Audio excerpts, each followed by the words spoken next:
नमस्कार, आप देख रहे हैं देश न्यूज़ का खास कार्यक्रम इलाज का इलाज और मैं हूं आपके साथ दामिनी। आज इलाज के इलाज में हम बात करेंगे मध्य प्रदेश के रायसेन की। दरअसल रायसेन में शहर से लेकर गांव तक झोला छाप डॉक्टर्स हजारों क्लिनिक संचालित कर रहे हैं, लेकिन स्वास्थ्य विभाग इन पर कोई कार्रवाई नहीं करता। ऐसा ही एक मामला सामने आया है, जहां आपको बता दें झोला छाप डॉक्टर के गलत इलाज की वजह से एक युवक की मौत हो गई। दरअसल रायसेन में एक झोलाछाप डॉक्टर ने बुखार की शिकायत लेकर पहुंचे युवक को इंजेक्शन लगा दिया, जिससे युवक की मौत हो गई। इसके बाद झोलाछाप डॉक्टर युवक को परिजनों के साथ जिला अस्पताल लेकर तो पहुंचा, लेकिन फिर वहीं से फरार हो गया। बता दें, परिजनों ने झोलाछाप डॉक्टर पर गलत इलाज करने के गंभीर आरोप लगाए हैं और उसके खिलाफ सख्त कार्रवाई की मांग की है। तो इस सब पर अधिक चर्चा के लिए हमारे साथ जुड़ चुके हैं हमारे संवाददाता संतोष रायकवार रायसेन से। संतोष जी, मैं आपसे जानना चाहूंगी कि आखिर क्या है पूरा मामला और क्या स्थिति है, क्या हुआ था युवक के साथ, पूरा मामला हमारे दर्शकों को विस्तार से बताइए। देखिए मैम, क्या है रायसेन में क्लिनिक काफी संख्या में एक और घटनाएं अधिकतर होती रहती हैं। जी। हमला हुआ है वो उसके परिजन उसको क्लिनिक पे लेके गए थे। जी। डॉक्टर ने बाटल इंजेक्शन लगाया जी। और बाटल इंजेक्शन के बाद उसने मुंह से फंसा छोड़ा। संदीप संदीप करके व्यक्ति थे और सेंडोरा के रहने वाले थे। उनकी डेथ हो जाती है और डॉक्टर आप इसको हॉस्पिटल जी। उसको मृत घोषित कर दिया जाता है। जी। तो मैं आपसे जानना चाहूंगी, क्या आपको कोई इस चीज की जानकारी है कि कौन सा इंजेक्शन लगाया गया था और उसे असल में क्या बीमारी थी, क्या किस वजह से हॉस्पिटल गए थे और उसे इंजेक्शन कौन सा लगाया गया? उसको दो उसके परिजनों से जो बात हुई, उन्होंने 2-3 दिन से तबीयत खराब थी जी। और हम दिखाने के लिए प्राइवेट क्लिनिक पे लाए थे, हुँ। है ना? जिसके बाद डॉक्टर ने उसको बाटल लगी तो उन्होंने अब तक इंजेक्शन और बाटल और उस मृत्यु हो गई और सरकार ने रेफर कर दिया है। मतलब जो मृतक है उसे कोई बड़ी बीमारी नहीं थी, नॉर्मल बुखार था, ये कहना चाह नहीं रहे हैं? थी। जी नॉर्मल था। जी। वही मैं जानना चाहूँगी कि इसको लेकर क्या कुछ एक्शन लिया गया है इसको लेकर, या कोई शिकायत दर्ज कराई गई है? क्या प्रशासन ने इस पर कोई एक्शन लिया है, या फिर वो जो मृतक के परिजन हैं, उनकी ओर से क्या शिकायत दर्ज कराई गई है और इसको लेकर क्या मामला है? मौके पर प्रशासन पहुंचा था जी। और उन्होंने आगे देकर आगे कार्रवाई करने के आश्वासन दिए हैं और दिया गया है। हुँ। मतलब आश्वासन दिया गया है कि हो। जी। और मतलब सिर्फ आश्वासन दिया है, और जो डॉक्टर है जिसने जो इंजेक्शन लगाया है मृतक को इस तरह का, वो डॉक्टर इस वक्त क्या है, डॉक्टर की क्या मौजूदा स्थिति है? क्या वो आज भी उसका क्लिनिक संचालित हो रहा है या फिर वो नहीं है? क्या स्थिति है डॉक्टर की? उसका क्लिनिक पे कल पुलिस प्रशासन कर दिया था। नौमान खान थे जी। जो क्लिनिक रहे हैं और ग्राम प्राइवेट क्लिनिक को इलाज नहीं मिल पाता या सुविधा नहीं है, जी। जबकि यहाँ स्वास्थ्य मंत्री डॉक्टर प्रभु जी का कहना है कि अस्पताल में सभी सुविधाएं उपलब्ध हैं हम्म। और 58 है। जी। उसके बाद भी अधिकतर प्राइवेट अपने अस्पताल आते हैं झोला से और ऐसी घटना पहली बार नहीं हुई है। जी। इससे पहले भी बेगम राज बाजार में हो चुकी, हम्म। इससे पहले घटना ऐसी हो चुकी है, लेकिन इस पर प्रशासन का कोई नहीं। तो जैसा आपने कहा कि ये घटना पहली बार नहीं हुई है, इसके पहले भी इस तरह की घटनाएं सामने आ चुकी है, लेकिन प्रशासन ने इस पर कोई एक्शन नहीं लिया। क्यों इस पर एक्शन नहीं लिए जा रहे? बल्कि ये जो क्षेत्र है वो तो खुद मध्य प्रदेश के स्वास्थ्य मंत्री डॉक्टर प्रभुराम चौधरी का क्षेत्र है, और उसी में स्वास्थ्य को लेकर इस तरह की लापरवाही स्वास्थ्य विभाग की तरफ से कि झोलाछाप डॉक्टर्स अपने क्लिनिक संचालित कर रहे हैं, लोगों की जान पर बनाई है, तो क्यों इस तरह की लापरवाही हो रही है और इस पर कोई एक्शन क्यों नहीं लिया जा रहा? नहीं, जानकारी के लिए बता दूं मैडम, क्या करते हैं फॉर्मेलिटी करता है, कुछ दिन के लिए क्लिनिक सील कर दिया जाता है, उसके जी। बाद फिर वो क्लिनिक खुल जाता है और उस पर फिर हो जाता है केस। लेकिन बाकायदा ऐसे क्लिनिक एक नहीं है, जी। अनम ज्यादा नहीं तो 60 क्लिनिक रायसेन जिले जो सब डॉक्टरों के वहाँ ग्रामीण क्षेत्र के लोग कराते हैं। जी। तो आपको क्या लगता है इस पर पुलिस विभाग का क्या कहना है? क्योंकि अगर इसे लेकर अब इसमें एफआईआर दर्ज मैडम पुलिस कराई ने गई, बताया, ऐसे लेकर जब एफआईआर एफआईआर दर्ज कराई दर्ज गई है हुई है। तो पुलिस विभाग ने इस पर क्या कहा, क्या प्रतिक्रिया दी है? क्या सिर्फ आश्वासन ही दिया गया है या फिर कोई संभावना नजर आ रही है कि इस पर कोई एक्शन लिया जाएगा? क्योंकि पहले भी इस तरह के मामले तो सामने आ चुके हैं लेकिन एक्शन नहीं लिए गए।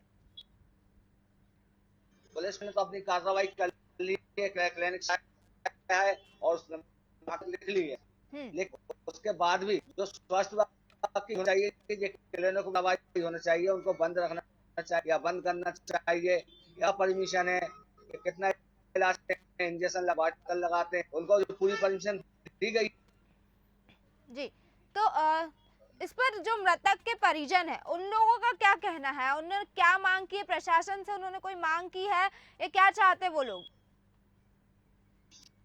तो कार्रवाई की मांग की थी और पुलिस ने सील करके आश्वासन दे दिया है। हम्म। वो तो अपने डेड बॉडी को लेके अपने गांव चले गए थे। बात का कहा है कि दोबारा आना और कार्रवाई की जाएगी। अच्छा। तो मैं जानना चाहती हूँ जिस तरह से क्षेत्र में झोलाछाप डॉक्टरों के केस लगातार आ रहे हैं, किस तरह के मामले इससे पहले भी आ चुके हैं? जैसे ये मामला तो था कि जिसमें मौत हो गई युवक की, लेकिन इससे पहले भी जो मामले आए हैं क्षेत्र में झोलाछाप डॉक्टर्स को लेकर, किस तरह के मामले आ चुके हैं और उस पर अब तक क्या क्या कार्रवाई हुई? सारे मामले आप हमें बताइए। मैम, इस तरह मैं आपको पहले भी बता चुका हूँ कि रायसेन में, हेलो, जी जी कहिए।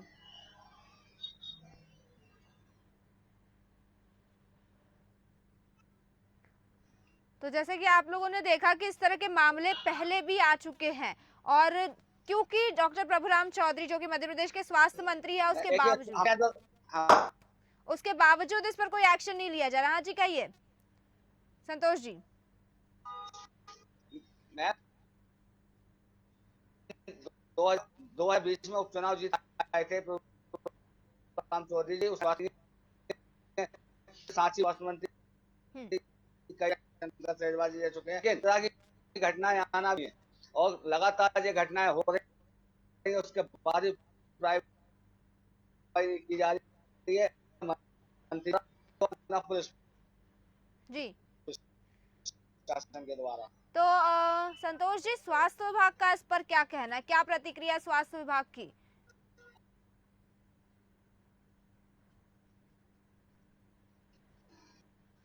मैंने जी को बात हुई थी मेरे देश खत्री से, जी तो उन्होंने कहा कि इस जानकारी नहीं है, जबकि बात हुई और जो घटना के आसपास की है, जी। तो उनका कहना था मुझे सर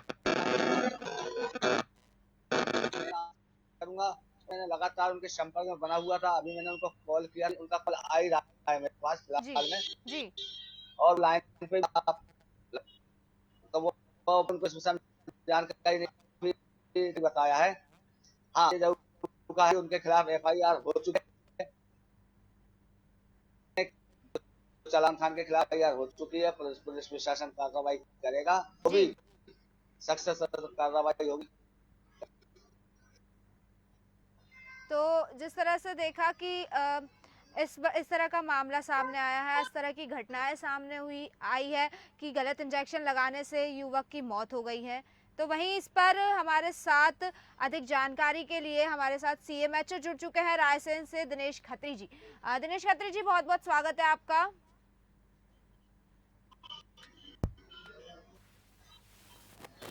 हेलो। दिनेश खत्री जी, क्या आप मेरी आवाज सुन पा रहे हैं? हाँ, आपकी आवाज आ रही है, मैं बिल्कुल सुन पा रहा हूँ। दिनेश खत्री जी, मैं जानना चाहूंगी कि जिस तरह से अभी एक घटना सामने आई है जहां एक युवक की किसी झोलाछाप डॉक्टर की लापरवाही की वजह से, गलत इंजेक्शन लगाने की वजह से मौत हो गई है, आपके संज्ञान में ये मामला है और इस पर आपका क्या कहना है? ये सही बात है। हमारे जो संवाददाता हैं उनके द्वारा मुझे टेलीफोनिकली कल बताया गया था जी।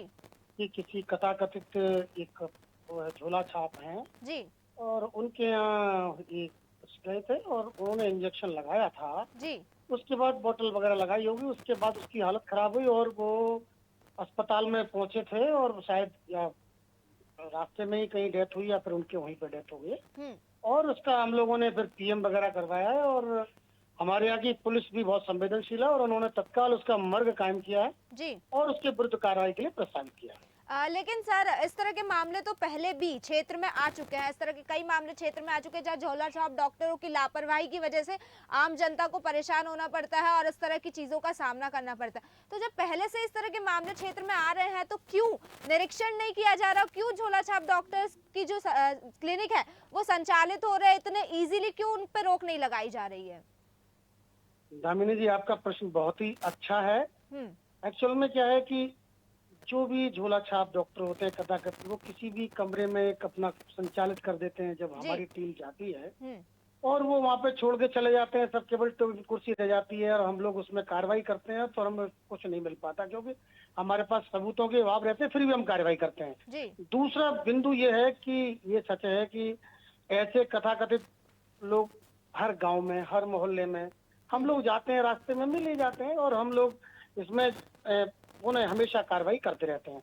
लेकिन विषय ये उठता है, प्रश्न ये उठता है, एक्चुअल में ये एक हेल्थ से विषय से संबंधित मामला है जी। हमारी सभी की जिम्मेदारी बनती है जी कि हम जो व्यक्ति है, जो बीमार व्यक्ति है, हमारे यहाँ शासन के द्वारा, हमारे तंत्र के द्वारा, हमारे विभाग के द्वारा हर जगह अस्पतालों का संचालन किया जा रहा है। हमारे पास चिकित्सक हैं, विशेषज्ञ हैं, हमारे पास पैरामेडिकल स्टाफ भी है और हम लोग पूरी कोशिश करते हैं और हमारा बढ़ भी रहा है। लेकिन इसमें क्या होता है कि हमारे समाज में हर तरह के लोग हैं, पढ़े लिखे लोग भी है, कुछ हमारे ऐसे भाई है जो कम पढ़े लिखे होते हैं और वो इन ऐसे लोगों के चंगुल में फंस जाते हैं। हमारा सभी का दायित्व बनता है, मैडम सुनिए, हमारा सभी का दायित्व बनता है, हमारा दायित्व बनता है, पढ़ी लिखी लोगों का दायित्व बनता है, हमारे जितने भी जर्नलिस्ट हैं उनका भी दायित्व बनता है कि उनको समझाएं कि शासकीय अस्पताल में आए और वहाँ पे इलाज करें। और जो लोग भी इस तरह के हैं जो आपके द्वारा बताया जाता है, हम उनके विरुद्ध में कार्रवाई करते हैं और करते रहेंगे। नहीं सर, वही चीज तो मैं कहना चाह रही हूँ, जैसा आपने कहा कि अलग अलग तरीके के लोग हैं समाज में, कोई लोग जागरूक नहीं है, बहुत सारे लोग जो जागरूक नहीं है वो इस तरह के डॉक्टर्स के चंगुल में आ सकते हैं। अब क्योंकि ऐसा जो वर्ग है वो बहुत भारी तादाद में और बहुत सारे लोग ऐसे हैं जो जागरूक नहीं है, तो अगर इन लोगों को जागरूक करने के लिए प्रशासन की तरफ से कोई कदम उठाया जाए या फिर सीधी बात यह है कि इस तरह के डॉक्टर्स के जो क्लिनिक है वो संचालित ही ना हो, प्रशासन अपनी तरफ से सख्त हो जाए, तो डॉक्टर जाहिर बात है इस तरह के क्लिनिक संचालित नहीं करेंगे। जब उनका औचक निरीक्षण किया जाएगा, जब औचक निरीक्षण होगा और कार्रवाई होगी, सख्त कार्रवाई होगी, तो क्यों संचालित होंगे ऐसे क्लिनिक? जी, मैं आपकी बात से बिल्कुल इत्तेफाक रखता हूँ जी। हमारे विभाग के द्वारा, स्वयं मेरे द्वारा भी कई जगह क्लिनिक संचालित, अब चूंकि हमारी गाड़ियों में बोर्ड लगा रहता है जी, हमें लोग पहचानते हैं, हम उनको नहीं पहचानते जी। हम उनके यहाँ जाते हैं, वो कई बार ऐसे गली मोहल्लों में रहते हैं कि वो छोड़ के भाग जाते हैं, उनके पास कोई ऐसा संसाधन। एक मिनट मैडम, तो अब हम वहाँ पर कार्रवाई करने से बड़े वंचित हो जाते हैं कि हम टेबल कुर्सी पे कार्रवाई करें, हम उसमें लोग लगा देते हैं, वो लोग पड़े रहते हैं, उसमें हम किसके विरुद्ध कार्रवाई करें, पहली चीज। दूसरी चीज ये रहती है मैडम, हमने कहा ना आपसे कि इसमें सभी का दायित्व है। जैसे हमारे अभी कोविड हुआ था, सभी ने मिलजुल करके, सभी ने अपना हिस्सा बढ़ चढ़ के, चाहे वो जर्नलिस्ट हों, चाहे वो पढ़े लिखे लोग हों, चाहे वो स्टूडेंट हों, चाहे वो अन्य विभागों के लोग हों, हम सब ने मिलकर के उसके ऊपर विजय पाई। ये भी इसी तरह से एक खरपतवार है। नहीं सर, वो तो सर मेरी बात सुनिए सर, आपको रोकना चाहूंगी यहाँ पे। मैं मान रही हूँ कि सभी का दायित्व है, लेकिन जो लापरवाही हुई है उस पर एक्शन तो आम जनता नहीं ले सकती। आपकी बात से मैं बोल रहा हूँ ना, उसमें जो लापरवाही हुई है, उस व्यक्ति के खिलाफ मर्ज कायम हुआ है, हमारे जिले की पुलिस ने तत्काल उसका मर्ज कायम किया है और उसको पीएम करवाया। यदि उसमें किसी प्रकार की तो पूरी की पूरी जांच होगी उसमें, और जो दोषी होगा उसके विरुद्ध कार्रवाई की जाएगी। सर सवाल तो मैं ये कर रही हूँ कि इस तरह के मामले पहले भी आ चुके हैं, क्या इस तरह के मामले नहीं आए क्षेत्र में? पहले आए हैं, लेकिन अगर इस तरह के मामले आ रहे हैं उसके बाद भी अगर मामलों पे एक्शन नहीं लिया जाएगा तो जाहिर है ना ऐसे डॉक्टर्स को बढ़ावा मिलेगा। और सर मेरी बात सुनिए, अगर मामलों पे एक्शन नहीं लिया जाएगा तो ऐसे डॉक्टर्स को बढ़ावा मिलेगा, ऐसे क्लिनिक संचालित होंगे और ऐसे मामले आते रहेंगे। तो मैं सिर्फ ये चाहती हूँ कि इस पर सख्त कार्रवाई हो। प्रतिबद्ध हैं इन सब चीजों को खत्म करने के लिए जी। इस तरह के लिए हमारे यहाँ शासन के द्वारा, प्रशासन के द्वारा हमको कार्रवाई करने के लिए निर्देशित किया जाता है। ऐसे हमने कई क्लिनिक हमने बंद करवाए हैं जी। लेकिन यदि किसी की आड़ में कहीं पर भी, और हर जगह हमारा संभव नहीं, हमने कहा ना एक विभाग इसमें पूरी तरह से सफलता हासिल नहीं कर सकता। हमको किसी गली कूचे की जानकारी नहीं होती, हम हम लोग अधिकारी लोग हैं, बदलते रहते हैं, किस गली में कौन से मोहल्ले में कौन व्यक्ति है इस तरह का काम कर रहा है। जी लेकिन आप सभी का सहयोग रहेगा, हम आपको विश्वास दिलाते हैं, हम इसमें सफलता हासिल करेंगे। जी बिल्कुल, बहुत बहुत शुक्रिया आपका दिनेश खत्री जी हमारे साथ जुड़ने के लिए और हमारा सहयोग करने के लिए। तो जिस तरह से आपने देखा कि इस तरह की लापरवाहियां सामने आती जा रही है और इस तरह की चीजें सामने आती जा रही है, तो वही मैं संतोष रायकवार जी आपके पास आना चाहूंगी और आपसे जानना चाहूंगी, जिस तरह से दिनेश खत्री जी ने कहा कि पहले इन चीजों पर एक्शन लिया जा चुका है, कई क्लिनिक बंद भी करवाए गए हैं, क्या कहना है आपका? क्या सच में इस तरह की चीजें हुई है या फिर सिर्फ ये अपना पल्ला झाड़ने की कोशिश कर रहे हैं? मैडम मैं पहले भी बता चुका हूँ कि होते हैं खुल जाते हैं जी ताकि क्लिनिक कमरों के अंदर चलना है, के अंदर नहीं चलना है, पे चलना है, जो लगा हुआ बाकायदा डॉक्टर बैठे हुए हैं। तो ये छुपी छुपे नहीं, खुलेआम मेन रोड पर दुकानें लेके दुकान खोली गई है जी में नहीं है। तो इस तरह की चीजें सामने आ रही है। अब एक तरफ जो स्वास्थ्य विभाग है, जो सीएमएचओ है, उनका कहना है कि इस तरह की चीजों पर वो रोक लगाने की कोशिश कर रहे हैं, लोगों को जागरूक करना सबसे मेन चीज है और इस तरह की घटनाओं पर उन्होंने पहले भी एक्शन लिया है। साफ तौर से दिखाई दे रहा है कि वो अपना पल्ला झाड़ते हुए नजर आ रहे हैं, क्योंकि आप देख सकते हैं कि खुले में मेन सड़क पर इस तरह की क्लिनिक संचालित हो रहे हैं और अगर क्लिनिक संचालित हो रहे हैं तो जाहिर तौर पर उस पर कार्रवाई नहीं की गई। अगर कार्रवाई पहले भी की जा चुकी होती, जो मामले पहले सामने आ चुके हैं उस पर कार्रवाई की जा चुकी होती, तो आज इस वक्त इस तरह के क्लिनिक संचालित नहीं होते और डॉक्टर्स को बढ़ावा नहीं मिलता। लेकिन फिर भी इस तरह के डॉक्टर्स को बढ़ावा मिल रहा है, इस तरह के क्लिनिक संचालित हो रहे हैं और डॉक्टर्स आम जनता, आम लोगों की जिंदगी के साथ खिलवाड़ कर रहे हैं, जो कि एक बहुत बड़ी लापरवाही है और स्वास्थ्य विभाग पर एक बड़ा सवाल उठाते हैं।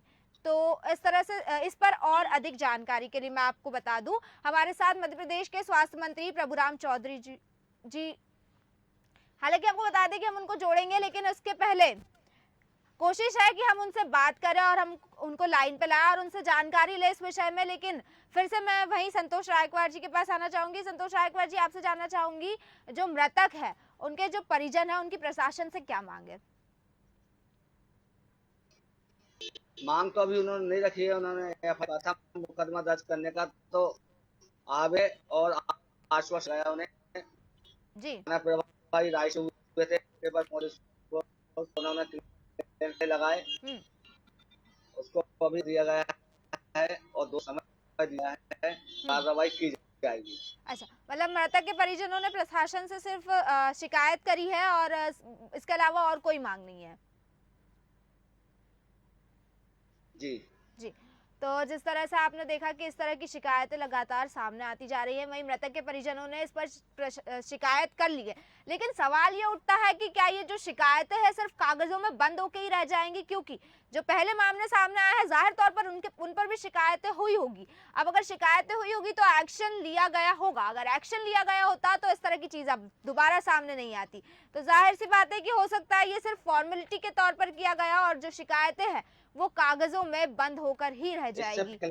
अब इस पर और बड़ा सवाल ये उठता है कि क्योंकि स्वास्थ्य मंत्री के क्षेत्र में इस तरह की चीजें हो रही है, इस तरह के मामले सामने आ रहे हैं जो कि रोकथाम बिल्कुल नहीं लग रही है इस तरह की चीजों पर, डॉक्टर्स जो फर्जी डॉक्टर्स हैं वो लोगों की जिंदगी के साथ खिलवाड़ कर रहे हैं। वहीं स्वास्थ्य विभाग साफ तौर से अपना पल्ला झाड़ते हुए कहते हैं कि हम निरीक्षण करने तो जाते हैं लेकिन वहां में कोई मिलता नहीं है। आपने देखा हमारे कार्यक्रम में कि हमने किस तरह से इस चीज को उठाया और सारी चीजें हमने आपके सामने खोल कर रख दी। तो जिस तरह से ये लापरवाही हो रही है, देखना ये होगा कि आखिर कब तक ये डॉक्टर्स लोगों की जिंदगी के साथ खिलवाड़ करते रहेंगे और कब ये फर्जी डॉक्टर्स और झोला छाप डॉक्टर्स पर लगाम लगेगा, इनके क्लिनिक संचालित होना बंद होंगे और कब स्वास्थ्य विभाग की नींद खुलेगी और इन पर रोक लगाई जाएगी। फिलहाल के लिए बस इतना ही, फिर लौटेंगे ऐसे ही किसी मुद्दे को लेकर। तब तक बने रहिए देश न्यूज के साथ। नमस्कार।